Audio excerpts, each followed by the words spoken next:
So as you all know, it's been a crazy few months for Casey and I with illness and death and people living with us and me leaving my job and everything else that's been going on.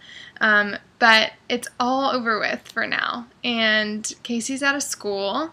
I am working from home, and we get to figure out what our new normal is with just us two living together in this house. This weekend was Memorial Day weekend, so we had Saturday, Sunday, Monday to spend together, and it was absolutely fabulous. I kind of thought that we maybe had forgotten how to have quality time together because things have just been so crazy since October of last year, but it was just like better than it's ever been before, and we were able to get so much done around the house, but also took a lot of time to just sit on the porch and enjoy each other's company and start getting to know each other again, which was really exciting.